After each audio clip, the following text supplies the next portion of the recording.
It just goes to show, if you're trying to attempt a triple axel pirouette attack, always make sure you're equipped with the proper footwear.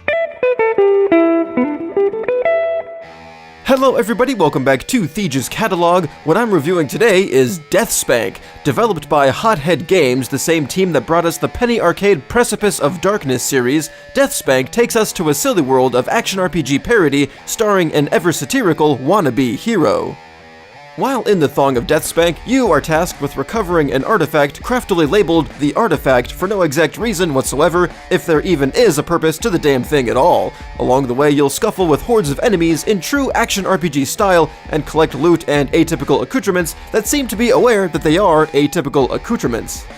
You'll also do the bidding of bum-to-bum-bum citizens in the form of optional fetch quests in addition to the main adventure. The accompanying dialogue is mostly humorous, though the funny creek runs a bit dry at times. Although there are a couple things about the game itself that brought me to a chuckle, like a repetitive fetch quest that had me talking to a tree, running only a few paces without facing any enemies to retrieve the item, then running back to the tree to complete the quest. This happened about 6 times in a row and granted me 2 levels for doing practically nothing. The gameplay in Deathspank isn't far removed from its peers, except that here you can and should use a controller. Every melee attack that Deathspank employs has a second-long wind-up, so timing is everything during a fight.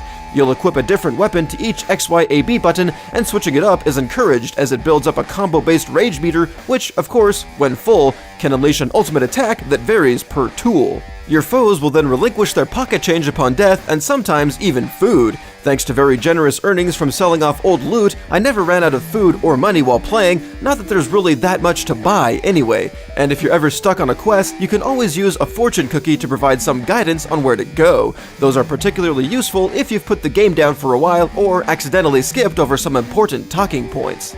The graphics in Deathspank are also rather ridiculous and feature a lot of flat set pieces for buildings and trees. Fortunately, there's not a lot of blank palette space, if any at all, so you hardly notice the lack of polygons and are easily drawn into the world. As far as performance is concerned, Deathspank doesn't have detail options aside from resolution, but it runs very smoothly on my integrated Intel HD driver without VSync.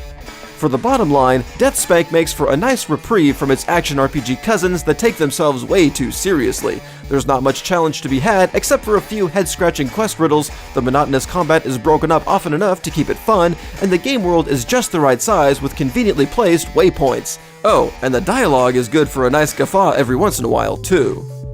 In conclusion, Deathspank makes a fitting addition to your Steam catalog. I doubt anyone will refer to you as an idiot for wasting money on it, and if it's ever on sale, like it is right now for the holidays, I'd highly recommend it.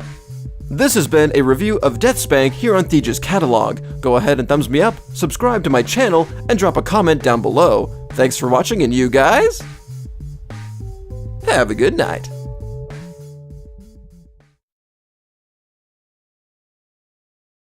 Isn't it a little hot in here to be wearing those robes? Is it? I honestly can't say I've noticed.